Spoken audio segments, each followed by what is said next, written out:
ese pueblo que está más allá, yo lo entiendo como hay mucha gente todavía dormida, hay mucha gente verdaderamente todavía apática, hay mucha gente que no quiere despertar ni le interesa. Y en ese sentido quiero abrir en mi primera intervención después de la que yo hice con Miguel para preguntarle a Lorenzo Meyer, ¿por qué en un programa de Carmen Aristegui decías los mexicanos están dormidos? Bueno, era una manera muy, digamos, rudimentaria de hacer referencia a un hecho histórico muy difícil de explicar y sobre todo de aceptar, que es la pasividad que puede haber en México frente a la injusticia política durante largos periodos. La historia de México, si le echamos por lo menos en los últimos 200 años, tenemos una serie de ciclos en donde hay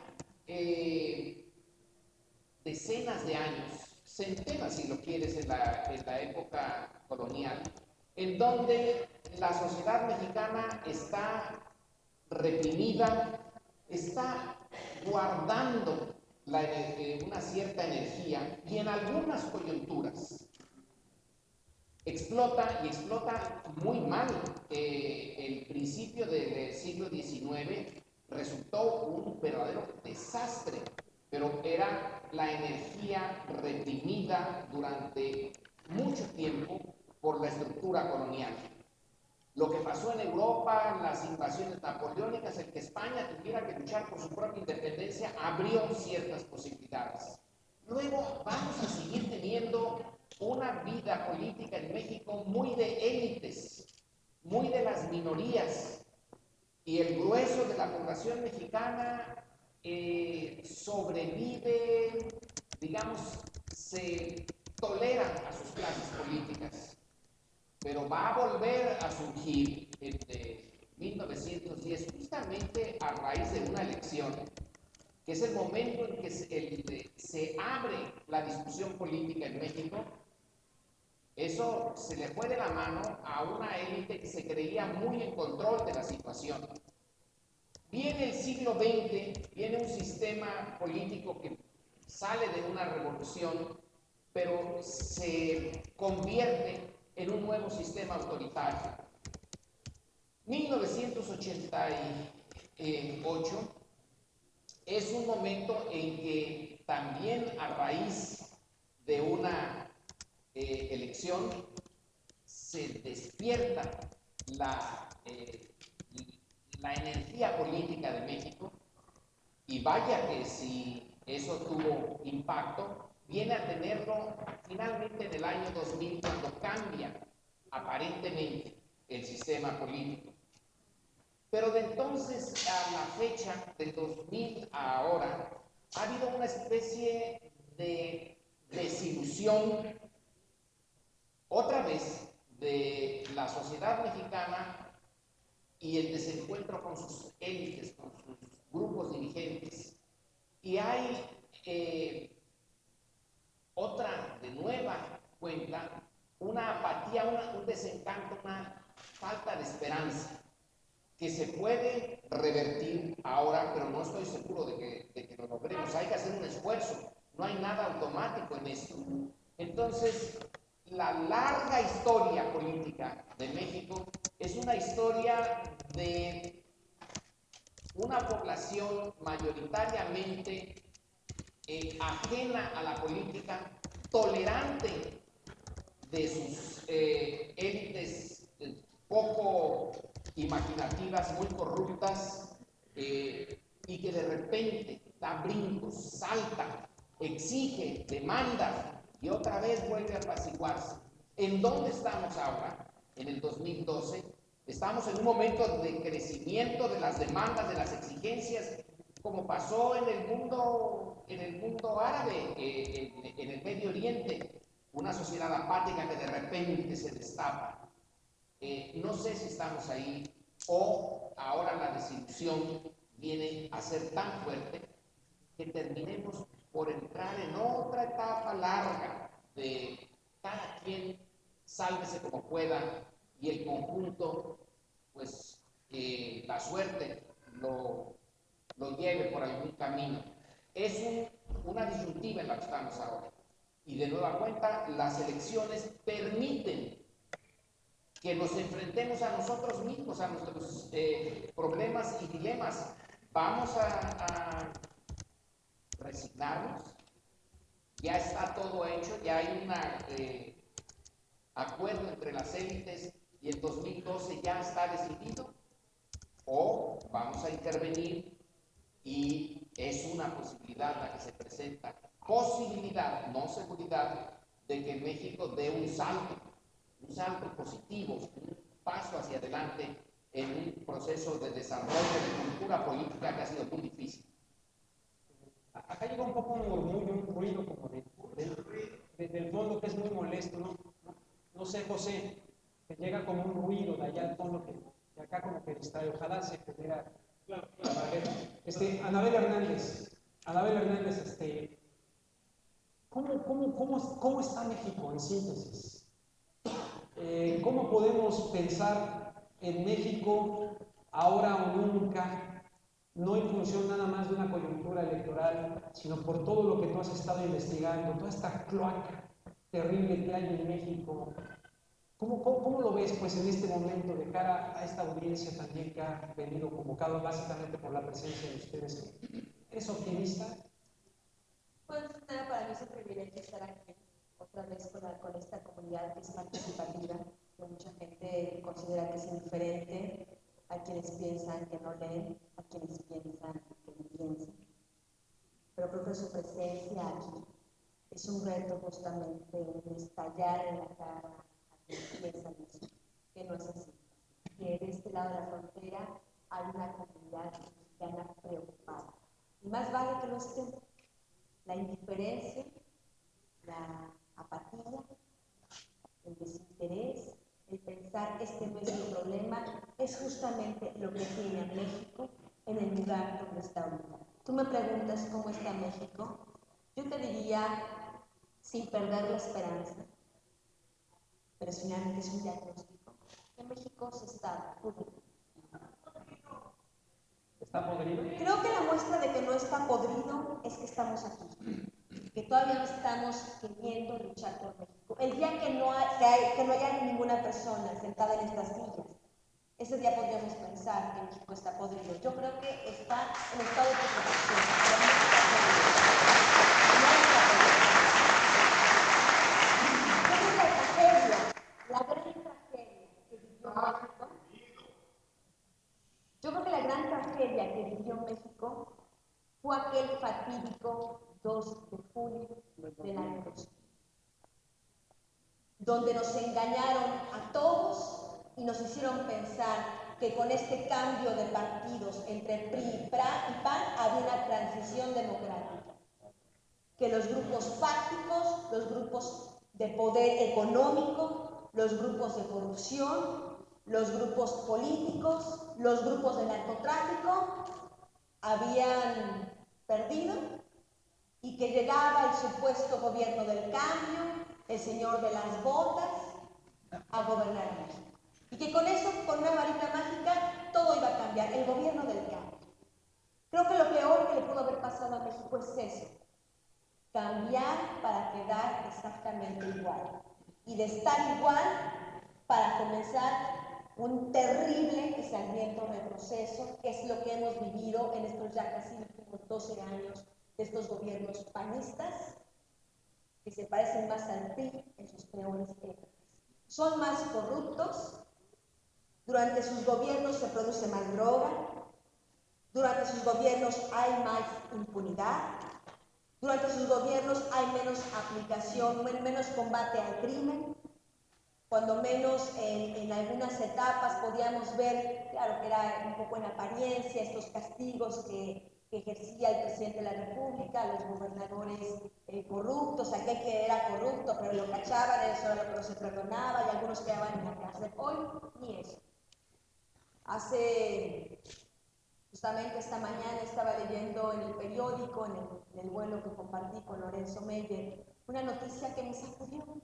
Estaba leyendo que la ex primera dama de Guatemala, la ex esposa de Álvaro Colón, estaba siendo llamada a cuentas, acusada por tráfico de influencias, malversación de fondos y desvío de recursos públicos.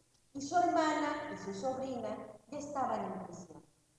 Y yo me sigo preguntando todos los días, ¿cuándo va a pasar eso en México? Ya estaríamos viendo que hubiera una Martita Sagún que en vez de estar recibiendo a las cámaras de televisión, en las revistas del corazón, en el rancho infame, el monumento a su corrupción, que es el rancho San Cristóbal y la estancia, estuviera más bien en prisión, devolviendo ella, sus hijos, Fox y todos los parientes de Fox, todo lo que se robaron. ¿Cuándo lo vamos a ver? Pues tú me preguntas cómo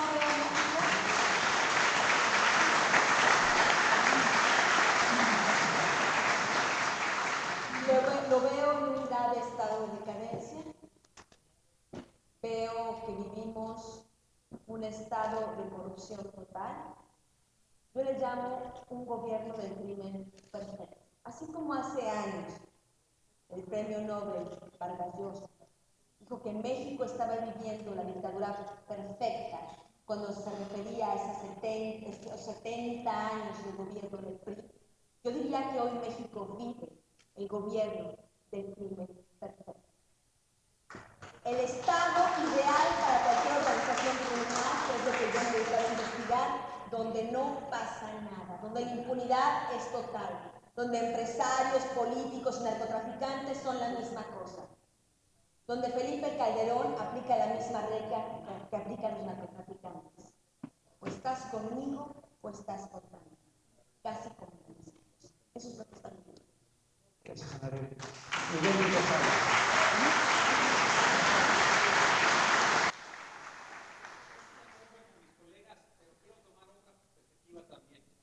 Creo que... A ver, micrófono. ¿Se oye o no se oye? ¿Ahora sí o no? Pausa. Entonces, pausa respiratoria. A ver.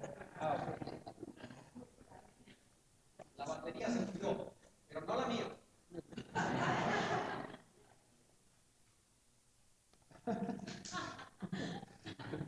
¿Qué pasa? ¿Pueden oír ahora? Bueno, como le dije, la batería mía no se murió. Yo quiero tomar otra posición distinta. Creo que estoy de acuerdo con la radiografía que han presentado mis colegas, pero también creo que hay que tomar otra cosa en consideración. México es un país de indignados también. México también es un país de indignados por todo lo que han dicho, por la corrupción, por la partiocracia, por la educación postrada, por el trato de los indígenas, por el trato de los inmigrantes tanto en Centroamérica como en la frontera norte. Y creo que por eso hemos visto el montaje que tenemos ahorita, para tratar de convencernos que ya Peña Nieto ganó, que el montaje de crear una matriz de opinión pública para tratar de desactivar, desanimar a la población. Eso está fundamental, porque hemos visto ya, usando el argumento del profesor Mayer, que en el 88 y en el 2006 hubo otra alternativa. Y esa alternativa, para muchos de nosotros, ganó. Lo que pasó fue que los movimientos sociales no tuvieron la fuerza en ese momento para realmente hacer valer su voto. Hay que entender que el pueblo mexicano sí ha votado por alternativas. Hay que recordar lo que pasó en el 88, cuando las computadoras manejadas por Manuel Bartlett, jefe de gobernación, se apagan. Tenían una forma antes de pagarse y otra después, ¿verdad? Hay que recordar que en el voto en el 2006, los mexicanos y mexicanas votaron por una alternativa con 0.56%, aunque eso mucho lo dudamos, ¿no? Entonces yo creo que hay otra alternativa, que hay otra cosa, otra forma de presentar los hechos, que sí estoy de acuerdo con la visión larga de la historia mexicana, estoy de acuerdo con todo lo que está sucediendo en México, que el PRI y el PAN se prestan para cualquier cosa, para el neoliberalismo. Hay que recordar que lo que está en juego principalmente aquí es el modelo económico. Es un modelo neoliberal, eso es lo fundamental. Aceptan cambios, reformas en lo que sea, pero no aceptan cambios y reformas en el proyecto económico. Y eso es lo fundamental. Y el narcotráfico es parte de ese proyecto. Para mí estoy convencido de lo que dijo Monsiváis. Dijo que el narcotráfico es el instrumento neoliberal. en el continente latinoamericano. Es la política neoliberal aplicada a las drogas. En ese contexto creo que hay otra alternativa en México y esa alternativa la hemos visto ya, se ha jugado y se jugará de nuevo otra vez, y por eso están montándonos ahorita con esta matriz de opinión pública como que si la elección ya fue decidida.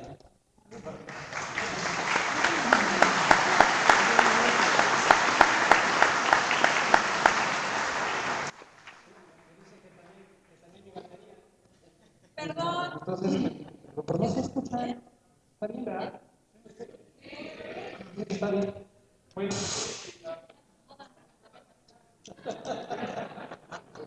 ¿Y Lorenzo también? Lorenzo también. A ver, esta gente escucha bien. ¿Se escucha? Se están muriendo todos. Es una conspiración. Es un parte del complot.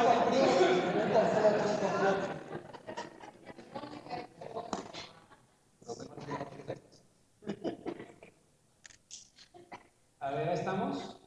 Bueno, han mencionado hasta ahorita, Lorenzo no muy claramente, pero tú has mencionado al PRI y al... Yo agregaría al PRD. El PRD es un desastre. Sí. O sea, el PRD, pero también el PRD como tal, lleno de traiciones, sin rumbo, perder el rumbo, pleitos. Ahora están como que muy juntitos todos para ver qué pasa en la siguiente elección. Es muy difícil con mucha rapidez explicar un fenómeno tan complejo, pero el sistema de partidos, no nada más en México, es el sistema de partidos en muchos otros estados, incluido este. El sistema de partidos se presta a la permanencia de pequeños grupos que controlan a los partidos. El PRD nace como una explosión interna en el PRI. Lo había visto, entre otras, un personaje que escribió algo que les recomiendo muchísimo en 1947, Daniel Cosío Villegas, que era parte de la institución en donde yo me encuentro. Escribió un ensayo que se llamó La crisis de México, 47. Ahí señalaba que si había alguna posibilidad de cambio en México, era una división interna en el PRI, como se había dado antes y se seguiría dando en los años 50, pero la del 88 es muy importante, 87-88. Es un grupo dentro del PRI al que se le unen fuerzas de izquierda que estaban fuera del sistema, en el margen del sistema. Se aglutinan en torno a una figura, a la figura de Cuauhtémoc Cárdenas. Es importante esa figura porque sin ella no se hubiera dado la dinámica que se dio en 87-88. No cualquiera podía haberse lanzado al liderazgo. Pero una vez que ya se asimila el PRD y que se le reconoce y se recibe fondos como todos los partidos del Instituto Federal Electoral, empieza a haber una vida no para la política, sino se vive de la política. El político de fondo, el político que puede representar una gran parte de la opinión pública, tiene que ser un político que viva para la política, para la emoción y el compromiso con alguna idea, causas, proyectos, etc. Pero el PRD se convierte, como el PAN ahora, en organizaciones donde sus dirigentes, sus cuadros viven de la política y les importa en realidad ya bastante, es menor el gran desarrollo, el proceso histórico mexicano, con vivir dentro de ese presupuesto. Del presupuesto de los partidos tienen suficiente. Y hay allí una lucha por los dineros, por el poder pequeño que da la burocracia política. Por eso es que Andrés Manuel en realidad está actuando fuera del partido. Por eso es que existe esta organización de Morena, que no es un partido político y que sin ella ahorita la izquierda que va formalmente a participar en las elecciones no tendría no tendría la vitalidad, el vigor que tiene y que puede llegar a tener. Es fuera de los partidos donde está una expresión más interesante que en esas oligarquías partidarias que en realidad significan una fuerza muy conservadora y que son parte de la corrupción. En México no hay un sistema de partidos que realmente represente, que sea representativo de la pluralidad y de los deseos y de las demandas y las aspiraciones y las angustias de la sociedad mexicana. Por eso decimos muchos, sentimos muchos que la solución de México o la búsqueda de algo nuevo en México, sentimos que no necesariamente tiene que pasar por las elecciones o por las urnas. Por eso hay un pueblo. Yo siento que llegue quien llegue, si ese pueblo no toma su protagonismo, no va a pasar nada en México. Aunque llegara el mejor candidato, no sé si estoy en lo correcto, quien quiera contar en eso también. Bueno, yo sí creo que en este diagnóstico de lo que está ocurriendo en México, efectivamente la corrupción ha llegado a penetrar a todos los partidos políticos, por supuesto, a todos los gobiernos emanados de esos partidos. Así como vemos a un narcotráfico rampante que se ha adueñado de un estado como Tamaulipas, también vimos, por ejemplo, que en estados como Michoacán, gobernados por el PRD, también la delincuencia lo tomó bajo su control. También vimos lo que ocurrió en Guerrero, cuando estaba Seferino Torreblanca como gobernador del PRD, también llegó el narcotráfico a apoderarse de eso. Es decir, las instituciones políticas, los partidos políticos, tal como están diseñados, porque hay que decirlo, porque para eso pareciera que están diseñados, pareciera que la ley, estas cuotas electorales, estas cuotas de prerrogativas, estas cuotas de diputados plurinominales, por elección directa, senadores plurinominales por elección directa, pareciera que todo es un sistema realizado a propósito para que funcione de esta manera como se va a funcionar. Sí creo, yo lo he sostenido, es lo que yo creo realmente, que México no va, estos políticos que gobiernan México, que controlan México, no van a cambiar. Ellos no van a cambiar. Los únicos que tienen posibilidad de cambio somos nosotros. De un buen día, como ha ocurrido en otros países de América Latina o de otros continentes, es decir, hasta aquí, ya basta, ni un paso más, no te aguantamos y te largas. Es lo que hace falta que los mexicanos hagamos. Ellos no se van a ir por su cuenta, ellos van a decir,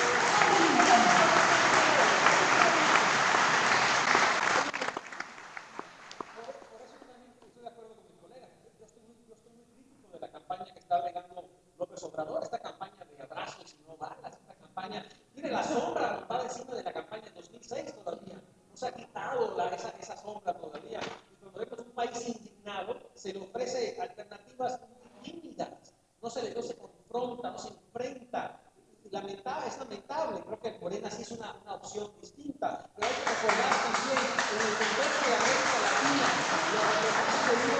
lo que México está sintiendo ahorita, lo han sentido los países de América Latina también. Hay que recordar que la imagen que tenemos de México, de partidos políticos corruptos, de la partidocracia corrupta completamente, de la presencia del narcotráfico, de la economía postrada, de la educación postrada, lo sintió Bolivia, Ecuador, Venezuela también. Esos países fueron ejemplos de lo que ocurrió. Obviamente hay cuestiones muy distintas. En el caso de México, la frontera con Estados Unidos, la presencia norteamericana es un factor fundamental, pero también hay que entender que ese sentimiento, esa experiencia, también ha sido traspasado por la gente de América Latina en varias ocasiones. Y hemos visto su alternativa, la alternativa cuando un pueblo realmente toma las riendas del proceso político y no en los partidos, sino en los movimientos sociales.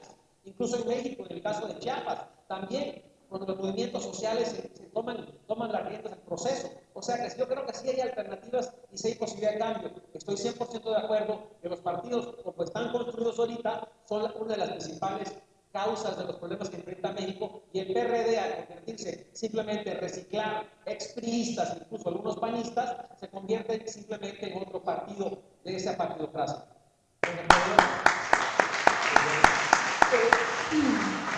Yo pondría en la mesa de la discusión un hecho que sí es muy mexicano y que no está presente en otras partes de América Latina, que afortunadamente para otros sistemas latinoamericanos no existió en ellos y en nosotros desafortunadamente sí.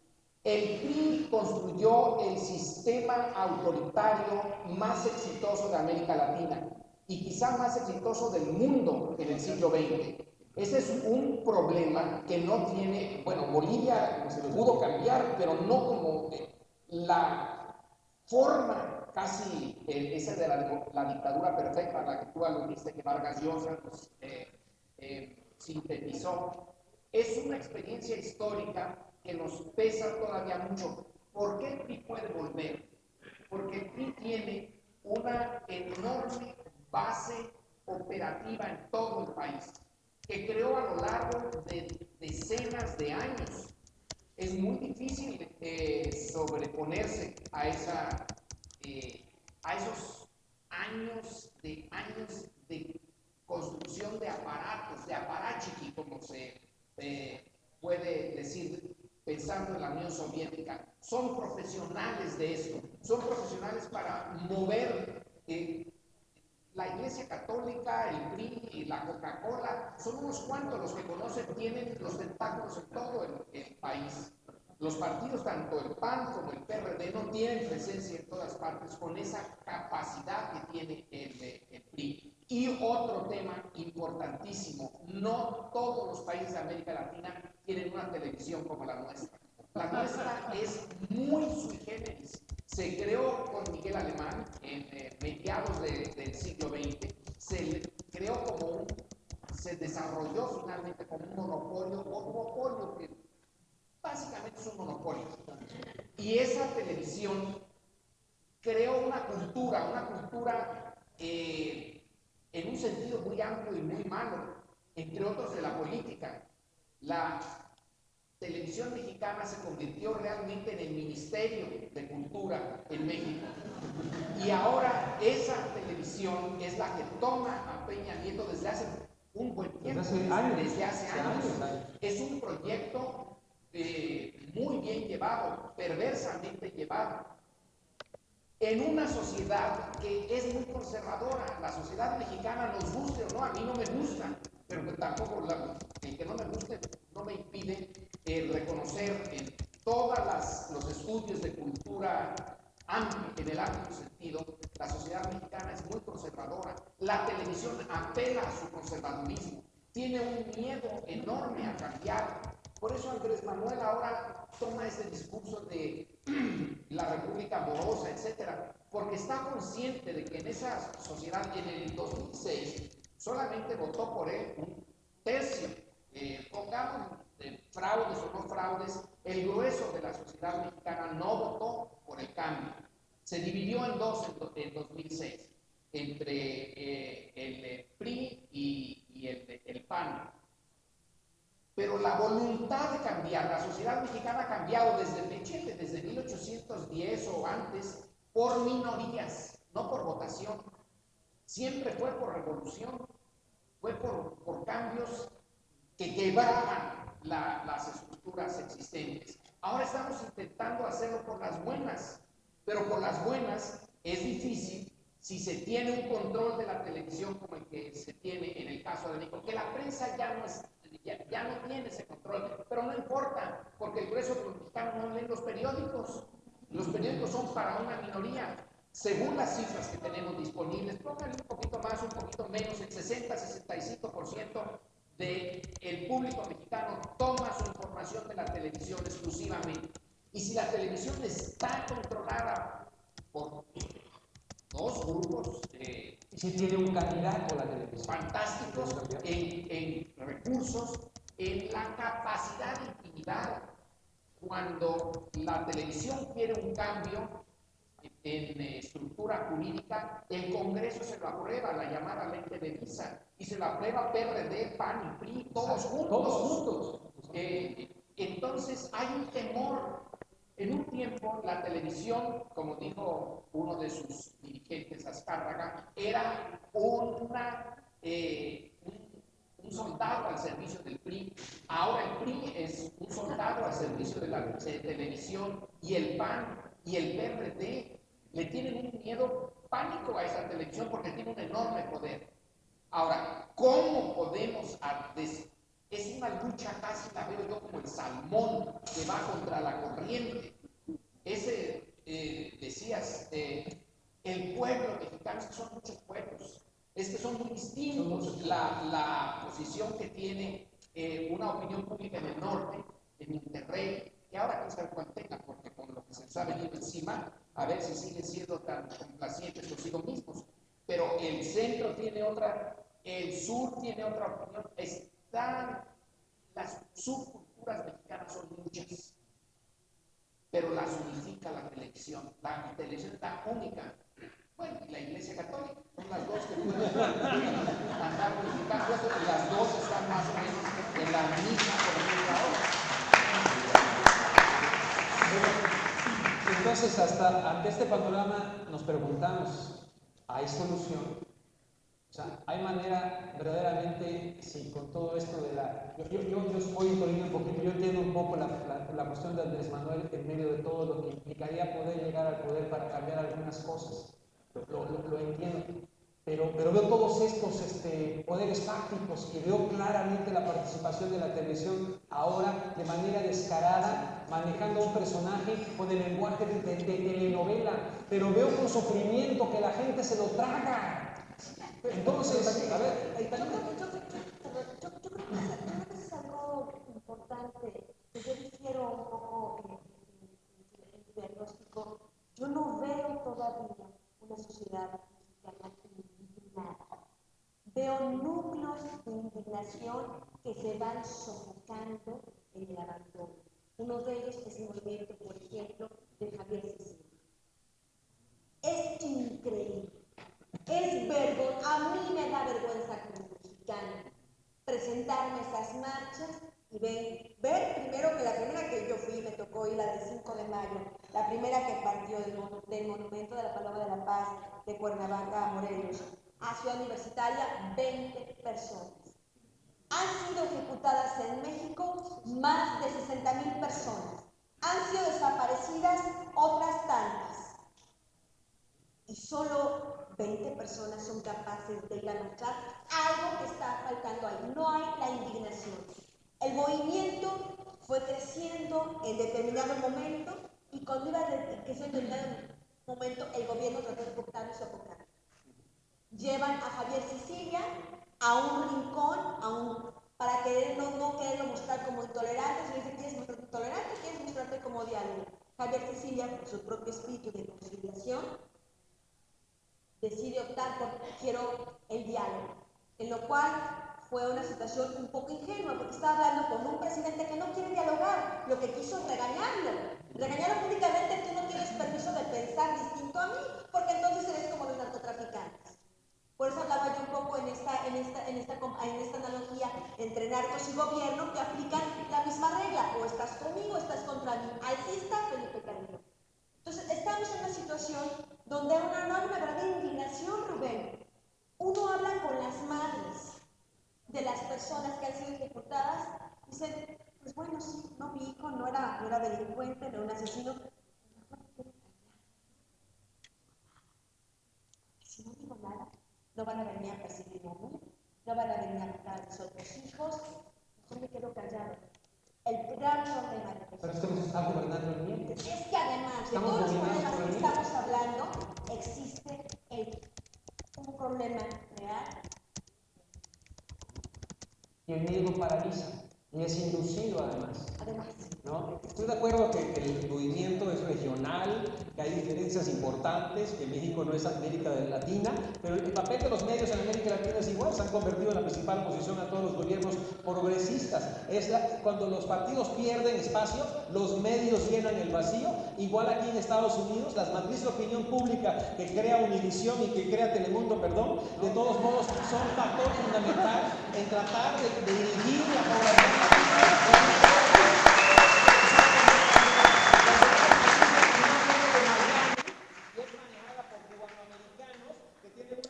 Política y tienen una agenda muy concreta y tratar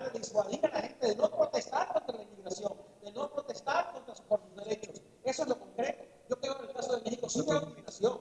Lo que veo es que no ven solución, no hay salida. Hay indignación en el Valle de Guadalajara, en Chihuahua, cuando luchan por sus tierras y en contra del ejército. En Ciudad Juárez, también igual, las protestas por la paz, los movimientos indígenas, los veo por todo México. Recuerden, no están aislados, no están juntos, son focos, son separados, están aislados y tienen todo el peso del Estado en su contra y el peso de los medios en su contra y tienen todo un aparato para tratar de disuadirlos a no participar, a ser cínicos, a no ver solución, a ver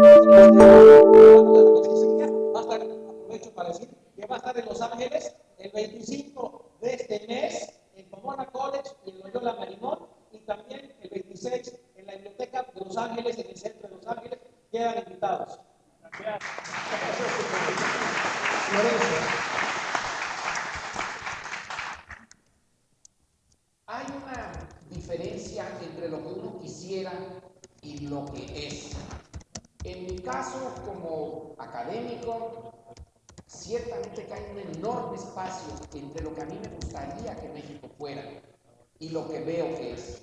Es una sociedad que entiendo, trato de entenderla. Sufrió un tipo de... Cuando se comparan, se dice, bueno, Estados Unidos también es una colonia inglesa y México una colonia del Imperio Español, pero fueron tremendamente distintos. La colonización en Estados Unidos es una colonia de poblamiento. Vinieron aquí a echar las poblaciones que existían, deshacerlas, etcétera, y traer una nueva ola completamente con su cultura, sus lenguas, sus leyes, etcétera. En el caso de México, se trató de una colonia de explotación. Se trataba de una minoría europea, pero muy minoría, en un mar de originales, de una civilización original.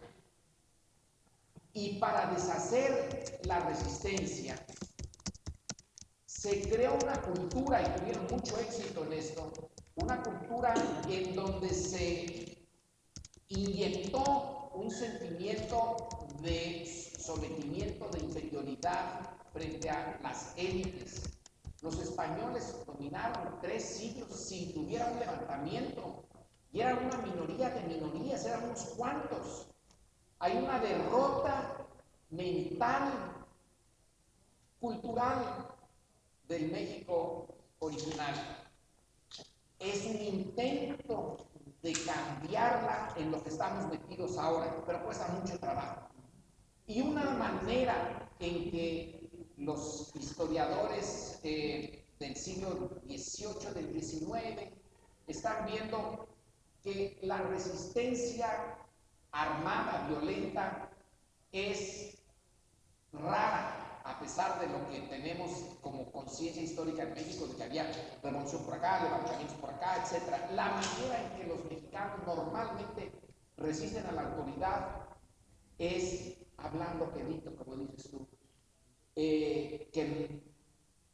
Por eso también se viola la ley tanto cuando se dice, pues si ahí en México todo el mundo viola la ley, claro, porque es una ley venida de fuera y una manera de resistir es no cumplirla, pero no a gritos, sino decir, bueno, está bien, esta es su ley, yo voy a hacerle por otra, como pueda por otro lado, porque no es una ley que haya salido de la sociedad mexicana, fue impuesta, era un choque, es un choque, todavía sigue siendo un choque entre lo que viene de afuera y lo que era de adentro. Pero esa sociedad a veces ha considerado que es más prudente no mostrar su rabia, su descontento, sino irse con la corriente. Creo yo que Peña Nieto es eso ahora. Hay una parte de México que dice, bueno, eran malos, pero los de ahora son peores. Entonces tenemos que elegir entre lo malo y lo peor. Eran unos ladrones corruptos, pero bueno, sabían negociar. Los de ahora ni eso saben. Entonces, entonces hay una cierta resignación, que eso es lo que yo ya a mi edad, ya me queda poco, pero entonces me siento todavía más frustrado todavía, porque no veo cuándo en mi periodo de vida que me queda sea capaz el grueso de la sociedad mexicana de no dejarse. Pero no es que ellos tengan, no es algo que esté, que moralmente pueda yo decir están en falta, sino que es la propia historia mexicana, una historia muy trágica, una historia de colonización brutal, pero sobre todo mental, la que hizo que esa población original se sintiera derrotada, inferior, etc., y no reclamara, como sí ocurre en otras partes de América Latina y desde luego aquí. Entonces nosotros la tenemos peor, tenemos muy difícil el cambio, lo cual no quiere decir que no lo debamos de intentar, que por lo menos no se diga esto está mal con el chupamos el dedo. Bueno, sí, si vuelve, si retorna el PRI, es como si retornara el Partido Comunista de la Unión Soviética a Rusia. Es algo parecido. Sí, para regresar al gobierno. Pero que no nos digan que, eso es lo que querían, eso está bien, nada, es resultado de una tremenda coalición de fuerzas políticas y económicas. La televisión no es más que la parte superior de un iceberg, en donde están las grandes concentraciones de recursos, y también la iglesia está metida en eso. La iglesia es una fuerza muy poderosa, conservadora. Es rarísimo el obispo Vera, el obispo de Coahuila, que es don Raúl Vera, que es casi un milagro que exista ese, porque el grueso de los obispos son muy conservadores, son reaccionarios, y esa fuerza, Andrés Manuel ahora que anda de amoroso, bueno, porque quiere intentar como última salida. Si en el 2006 se le acusó la parte más conservadora de México de que le dijo chachalaca a Fox, Dios santo, pero eso le ha costado mucho, porque la sociedad mexicana no le gusta que se critique al presidente, aunque sea ahorita, traía yo aquí estos datos de los presidentes en el quinto año de gobierno. Carlos Salinas tiene el 81% de aprobación en el quinto año de gobierno, cuando va a imponer al sucesor. Ernesto Cedillo tiene el 64%, Vicente Fox el 59% de aprobación. Pero si ya habíamos visto que era un fracaso eso, y sin embargo el grueso de los mexicanos no quiere que se le critique. Ahora todos son de la misma fuente de Mitofsky. A Calderón nada más tiene el 51%, o sea, más de la mitad de los mexicanos aprueban su gestión. Entonces, eso de la indignación, pues es una indignación muy rara. Porque sí hay la conciencia de que las cosas están mal, y sin embargo le siguen apostando a la inercia.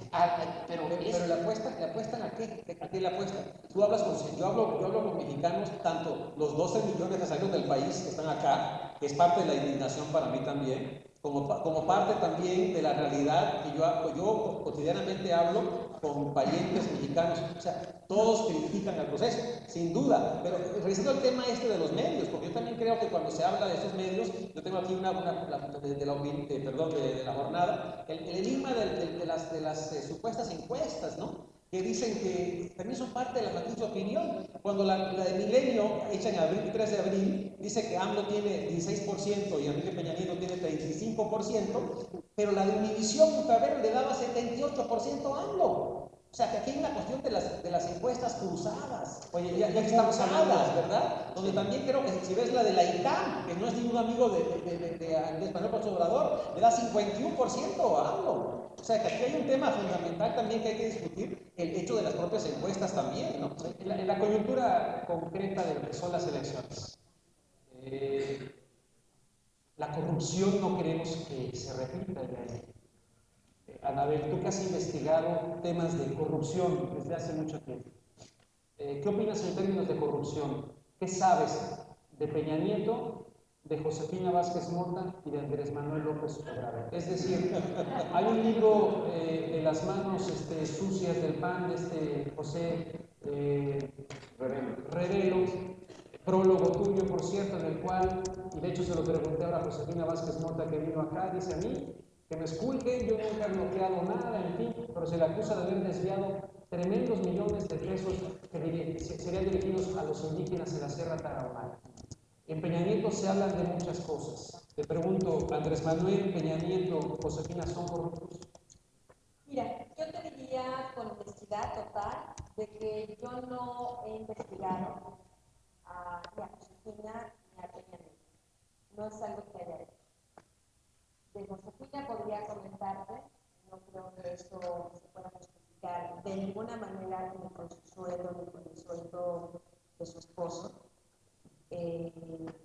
Josefina tuvo un cambio muy particular. A mí me tocó conocerla todavía cuando era una diputada más en la bancada del PAN, más o menos en el año 2021. Era una mujer austera, era una mujer muy sencilla, era otra persona. Ahora, después de que Vicente Fox la nombró secretaria de Desarrollo Social en el sexenio pasado, es una mujer que sufrió una transformación. Josefina Vázquez Mota es una mujer que viene de una cultura de trabajo, de una familia de clase media baja. Es una mujer que se fue ganando una posición como conferencista. Tiene un libro muy criticado, muy cuestionado, y que pareciera nadie acordarse hoy, que se llama Dios mío, hazme ayudar, por favor. Porque es una mujer que se dedica mucho tiempo a dar este tipo de pláticas como de superación personal. Fue así en esta parte conservadora, esta faceta conservadora de su vida, que tuvo una caída en el PAN. Entonces la convierte de candidata externa a diputada y es por eso que llega a la Cámara de Diputados. Cuando llega a la Secretaría de Desarrollo Social, me parece que ella, como persona, como ser humano, no pudo sobrevivir al cambio y se transformó en otra persona. Uno puede, y yo estoy haciendo ese reportaje justamente, uno puede ver de pies a cabeza Josefina, pueden checar las imágenes que hay en Google sobre ella. Yo he checado más o menos unas 100, 150, no ha repetido un vestido, no ha repetido un par de aretes, no ha repetido un saco en cuando menos ninguna de esas 150 fotografías. Yo que investigué el vestuario de Marta Salud, puedo decirte que lo que se pone encima todos los días son más de 250 mil pesos encima, entre zapatos, vestidos, saco, aretes y todo el maquillaje que usa. Josefina Vázquez Mota, yo escuché de uno de sus compañeros de trabajo al emisor, que tuvo una anécdota, que es solo una anécdota. No puedo decir que sea una investigación profunda de corrupción o algo como Fox. Es una anécdota que yo creo que la tilda. Josefina va al estado de Jalisco en un avión de uso público, porque era secretaria de Desarrollo Social, va a una gira y mientras va a su gira encarga al personal que vayan a comprar unas tortas ahogadas, que usamos en Guadalajara, para llevárselas de almorzar para el sábado a sus esposos. Pues alguien va, compra las tortas, trae las tortas y el personal del avión pues, se comió las tortas. Cuando llega la señora, se sube al avión. Porque creyó que era una cortesía para ellos. Creyó que era para ellos. La señora se sube al avión a comprar las tortas. Las compra. Llega el avión a la Ciudad de México, la señora se baja del avión, pregunta, bueno, ¿y las tortas? No, pues, mandó el avión de regreso a comprar las tortas para Wow. Yo no sabía eso, usted es un botón de muestra. Fox empezó comprando unas toallas de este tamaño de 4,025 pesos cada uno y terminó robándose hasta los expedientes, hasta los archivos de los pinos, como él mismo ha confesado. Me refiero, estas pequeñas acciones retratan mucho la personalidad interna de las personas. Respecto a Peña Nieto, tampoco he investigado sus hechos de corrupción, los datos de corrupción, si es que estos pudieran existir, pero sí sé que es un hombre que no tiene un perfil propio para ser presidente de la República. Y me referiré a un tema íntimo, un tema de su identidad como hombre, como persona, que mucha gente dirá, ay no, pero a la vida personal no hay que meterse. Los políticos seguramente son unos de la puerta de su casa hasta su cama y son otros cuando salen de la puerta de su casa. Seguramente se transforman en otras personas. No es así. Una persona es lo que es dentro y fuera de su casa. Este sujeto, señor Peña Nieto, es un hombre que siente una pasión desmedida, incontrolable, enferma hacia las mujeres. El punto de Peña Nieto es una mujer, por eso Televisa pudo escogerle hasta la esposa. No solo lo hizo candidato, sino también escogió quién iba a ser la candidata, que es la Gabriela. Estamos hablando de un hombre muy vulnerable. No he investigado su corrupción, no sé si lo es o no, pero es un hombre muy vulnerable. No tiene el temperamento, la madurez para enfrentar un cargo público de este tamaño. Hemos tenido presidentes nefastos, uno de ellos es José López Portillo, que estaba más preocupado en andar persiguiendo tras las faldas de la secretaria de Turismo que en estar gobernando. Defendía más las faldas de su amante que el peso mexicano ante el dólar como un perro. Era más perro con la amante que con el peso mexicano. Entonces, tenemos ejemplos de esta naturaleza donde nos hablan de este tipo de características, sí son signos de algo que no es conveniente. Y respecto al caso específico de Andrés Manuel López Obrador, es una pregunta muy tramposa que me hacen muy frecuentemente. Yo respondo con sinceridad porque es lo que yo he vivido en lo personal. En el año 2006, cuando él estaba muy arriba en las encuestas de preferencia electoral, a mí vino gente que me decía, Andrés Manuel, había el rumor, hubo incluso un columnista que se atrevió a poner una columna que estaba estrenando una gran residencia en Bosques de las Lomas, que se salía en la noche en su surito ahí muy austero, de su departamentito ahí en el sur de la ciudad, se subía en el suru y amanecía milagrosamente en esta gran residencia. Y yo la verdad pensé, si yo como periodista pudiera desenmascarar y presentar que este hombre, este sujeto del surito, Andrés Manuel López Obrador, es el gran fraude del siglo, para mí como periodista era un reto muy importante. Hablé con gente de que no, yo conozco al notario, y no, yo conozco a la vendedora. En el fondo nadie conocía nada. Yo estuve mucho tiempo investigando el registro público de la propiedad, estuve haciendo un seguimiento realmente muy concreto respecto al caso. Por lo pronto, de lo que yo he investigado, Andrés Manuel López Obrador, ojalá eso le dure, sea o no sea candidato a la presidencia de la República, es un hombre austero. Cuando él habla de la austeridad,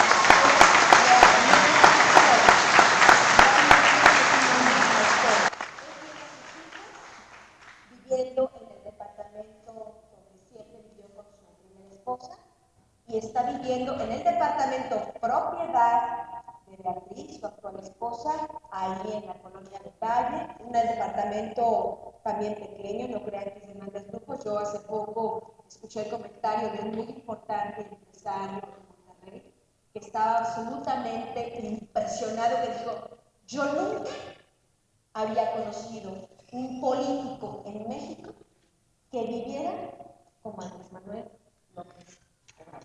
No, eso lo hace automático, un hombre que no puede hacer actos de corrupción, no lo sé.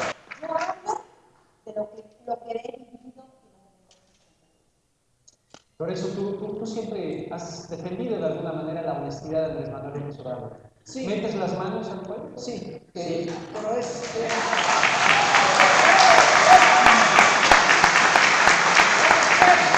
muy fácil.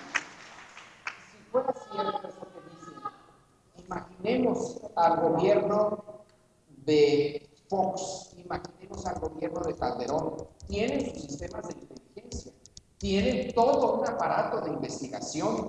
Imaginemos a Televisa. Si hubiera una pequeñísima sospecha, la hubieran seguido como jauría. Cuando se hizo ese gran escándalo de los $25,000 que un empresario le dio a un político cercano a Andrés Manuel. Andrés Manuel tenía una invitación para ir a cenar con ese empresario. Nunca la aceptó porque tiene bien desarrollado el olfato. Si él, nadie le ha caído ni siquiera en una cena. Dejemos ya de millones de pesos o de dólares. Ni eso. Es extraordinariamente cuidadoso porque creo que Andrés Manuel pertenece, alguien diría para bien, esa sería mi posición, pero también puede decir para mal, del que vive para la política, vive para la pasión política. Tiene una enorme pasión política y eso para él es infinitamente más importante que el acumular riqueza. Es indigno la acumulación de riqueza. Ahora, no es el único político que ha vivido así. Yo puedo también señalar, probablemente no, el propio Andrés Manuel estaría de acuerdo, el caso de Porfirio Díaz, presidente durante 30 y tantos años en México, que se rodeó de una élite riquísima. Porfirio Díaz mismo no, porque para él también la pasión era la política. Juárez es lo mismo. Juárez le compró una casa y ¿qué más tenía Juárez? Nada. Son personas, puede ser para bien o para mal, depende de cada uno de nosotros el juicio, pero su pasión es la política. El grueso de los políticos en México viven de la política, de ella absorben, medran, esa es su esencia, no viven para la política. Andrés Manuel, si hubiera tenido el mínimo desliz, si estaba bajo la lupa de los servicios de inteligencia las 24 horas del día, si a él le saben hasta, bueno, no es conveniente decirlo, pero lo imaginamos, todo, no tiene... Él no puede, aunque quisiera, tener secretos. Entonces, si tuviera los millones, que yo también lo oí eso de, no, si tiene una mansión aquí, tiene una mansión allá, son ganas de sus adversarios de creer que León es de su condición, que todos son de su condición, pero no ha habido una prueba. Podrá haber pruebas de errores, que ha cometido errores, sí, pero corrupción. Nos estamos acercando al momento en que podrán hacer preguntas.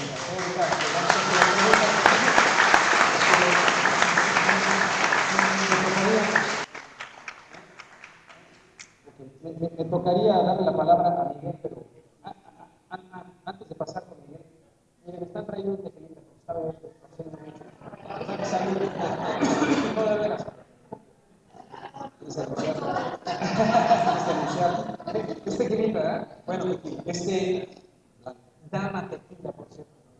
Bueno, yo antes de que hagamos la cosa así, yo sí quiero que nos comparta un poco Anabel, porque yo como periodista no les voy a contar aquí mis cosas, porque de México, alguna vez yo hice un reportaje, Anabel, que nunca te he platicado, hice un reportaje en el cual me buscó la hija de José de Gutiérrez Rebollo, el que era el zar antidrogas de México. Habían apresado a Gutiérrez Rebollo, ¿verdad? Y resulta que la hija me contactó como corresponsal de Telemundo en México. Bueno, hice un reportaje en el que me llevaron a Guadalajara De allá nos vendaron los ojos, nos llevaron a algún punto tal en el que no se pudo. Y me encuentro con los militares que estaban buscando la DEA y estaban buscando México en el sexenio de Cedillo. Fui con un reportero de La Jornada y uno de la revista Reuters, de la agencia Reuters. Entrevistamos a estos personajes con orden de aprehensión y nos dieron una versión ahí tremenda de que supuestamente ellos estaban siendo perseguidos porque estaban... Porque, exactamente, y una situación muy fuerte. Bueno, a la hora de publicarla, pues la publiqué, por aquí anda mi esposa, creo que ella no sabe, pues se va a enterar. Hubo consecuencias en publicar ese asunto. El de La Jornada no la publicó, y el de Reuters la publicó como agencia, no con su nombre. El único güey que dio mi nombre fue yo. Bueno, en parte por eso cuando me invitaron a venir a Los Ángeles dije, vamos, está bien. Pero aquí hay alguien que me supera en estos asuntos por mucho, que es Anabel. O sea, estamos ante una de las periodistas amenazada de muerte en México. O sea, es fácil decirlo, pero es profundamente doloroso porque todavía están cacareando que en México hay una plena libertad de expresión. Mi pregunta es esa, si hay plena libertad de expresión realmente en México, teniendo periodistas como Ana Lilia Pérez, Anabel Hernández, amenazados de muerte. A mí me indigna. Podría decirlo a la mexicana, me encabrita tremendamente eso, y que anden cacareando y que todo el mundo diga suavemente si es que hay una gran libertad de expresión. No sé, Anabel. Justamente hace 2 semanas escribí un artículo que va a salir espero, en varios periódicos del mundo, como parte de este premio que me acaban de otorgar por la Semana de Oro por la Libertad, la oportunidad de escribir un editorial que se va a publicar en varios periódicos del mundo. Justamente este editorial se va a publicar el 3 de mayo, cuando es el Día Internacional de la Libertad de Prensa. Y yo lo que formulo aquí es que es un idiota el que piense que en un país que es hoy por hoy el país más peligroso para ejercer el periodismo, hay libertad de expresión o prensa. Es un idiota el que piense que hay libertad de expresión en México, cuando el gobierno de México no quiere ni puede proteger, número uno, a los ciudadanos comunes y corrientes, y por supuesto, por ende, a los periodistas. ¿Por qué no nos quieren ni nos pueden proteger? Porque consideran que somos un riesgo para su pueblo. Repito, cuando yo digo que Felipe Calderón aplica la misma regla que aplican los narcotraficantes, es porque así es. O uno está con él o uno está contra él. Y si estás contra él, eres más perseguido que el propio Chapo Guzmán. Porque yo veo que el señor García Luna está empeñado en matarme, en perseguirme, y yo veo que el señor Guzmán no era, anda como si nada, hasta viene aquí a visitar a su esposa cuando tiene hijos. Estamos hablando de que es un estado de represión a la prensa.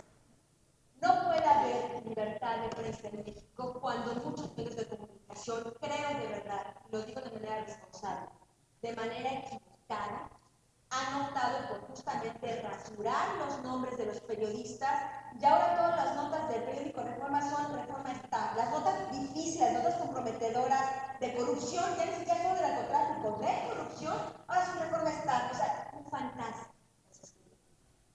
Las grandes notas importantes del periódico Universal, lo mismo. No puede haber libertad de prensa cuando un periodista no se siente capaz de que pueda poder sobrevivir a publicar una nota de coyuntura, una nota de un tema difícil, complicado. Por supuesto que no hay libertad ni de expresión ni de prensa cuando hay tantos líderes sociales ejecutados, torturados, asesinados de la manera más vil y violenta. Cuando nadie en México tiene ni siquiera la garantía de poder decir abiertamente lo que piensa y lo que cree. Yo te diría que en México no solo no hay libertad de prensa, no hay libertad.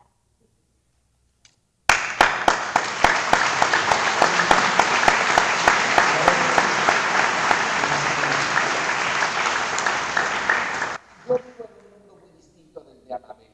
Vivo en la burbuja académica. No vivo para la prensa, vivo de manera tangencial eso. Para una persona como yo, el escribir una columna de opinión pudo haber sido molesto para alguien y cambiármela hace años. Ahora, en el periódico en el que yo escribo, en Reforma, no me cambia nada. Estoy también consciente, como decía yo hace rato, de que en la prensa escrita, nada más abreva una parte muy pequeña de la opinión pública mexicana. El grueso, no. Yo no tengo nada que ver con Televisa. La última vez que se me invitaba a ser parte de discusiones de estas políticas fue ahí por el 2006 y ya hasta ahí. En el caso de Televisión Azteca, lo mismo. Son áreas en las que ni se me ocurre que pueda yo ir. Estoy en una televisión pequeña, es el Canal 11. Ahí discutimos lo que se nos da la gana, pero estamos muy conscientes de que también nos ve quien se le da la gana.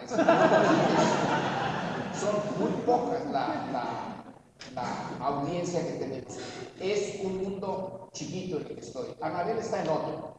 Es otro su circuito y es otra el periodismo de investigación es muy distinto del de opinión. Yo puedo opinar y total, yo opino lo que se me Perdón, pero te recuerdo en el periódico Excelsior, bajo el PRI, todos los miércoles escribías en el Excelsior y muchos decíamos, caramba, este hombre se la está jugando. No, era distinto a la de Anabel, porque ahí Excelsior estaba con el gobierno y entonces yo era el token, como se dice en Estados Unidos.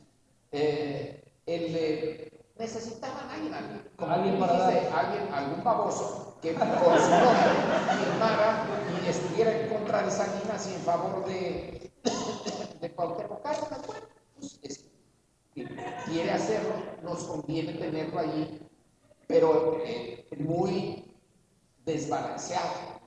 Era una forma para taparle lo más inteligente. Entonces cada quien usaba al otro. Yo usaba esa ventana que me daba Excelsior y Excelsior me usaba a mí, cada quien se usaba en su difícil relación.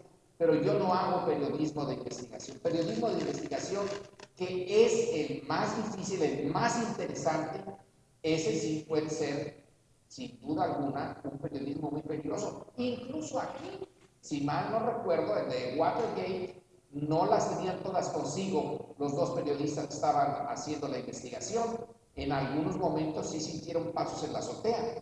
El caso mexicano, pues allí está todavía más complicado y más difícil, pero infinitamente más difícil, lo tienen los periodistas en los estados.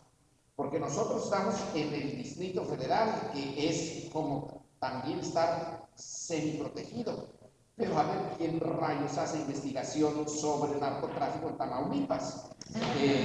Entonces, ahí ir a la boca del lobo, pues, salvo que tengan ganas de suicidarse. Entonces, a nivel estatal es donde falla de manera completa, porque ahí son víctimas, o en este caso del narcotráfico, del crimen organizado, o de los gobernadores, o de los presidentes municipales, y a ver quién defiende a ese periodismo a ras de tierra, que es un periodismo indispensable en una democracia. Si no existe ese, podemos estar allá arriba, algunos de nosotros, pero estamos tan alejados de lo que pasa a ras del suelo, que por eso nos dejan. ¿Para qué se toman la molestia? Sí, yo creo que estoy de acuerdo que la realidad de la prensa en México hay que verla en diferentes niveles. Estoy de acuerdo con Abel que el tema de los investigadores que realmente entran en temas candentes es extremadamente peligroso. Hemos visto esto en Sinaloa, en Culiacán, en Tamaulipas, en Ciudad Juárez, donde una prensa tiene que reportarle a los narcos, por favor, ¿qué podemos reportar nosotros? Díganos, porque el Estado no nos defiende. Ya han matado a 3 reporteros y un camarógrafo. Entonces, ¿qué podemos decir? hay que ponerlo en concreto. Pero también está la otra cara, la cara de Carmen Aristegui en CNN sobre México, la cara de La Jornada. Está la otra cara que también se permite dentro de este juego mucho más complejo, donde ahí entonces el Estado lo utiliza también y también utilizan al Estado, de una cierta forma. Pero cuando Carmen pasa el paso y cuestiona a Calderón si es un alcohólico o no, ahí sí cierra la puerta inmediatamente. O sea, se ve concretamente cómo hay cierto espacio limitado dentro de esta esfera para poder hacer un periodismo, pero que también hay ciertas reglas muy concretas. El DF es un mundo, pero la provincia es otro mundo. Especialmente Sinaloa y el norte del país es otro mundo. Y esa es la realidad de la prensa en México. Hay que recordar que ser periodista en México es más peligroso que ser periodista en Irak, en Afganistán, en cualquier otra parte del mundo. En México han muerto más periodistas que en cualquier otra parte. Y esa es la realidad que enfrentan los periodistas dispuestos. Porque hay que recordar que también hay otro periodismo, ¿no? El que anda en el avión presidencial, el que anda con los gobernadores, el que anda apegado al Estado y al poder, y que para ellos México está perfecto. Bien, vamos a dar paso.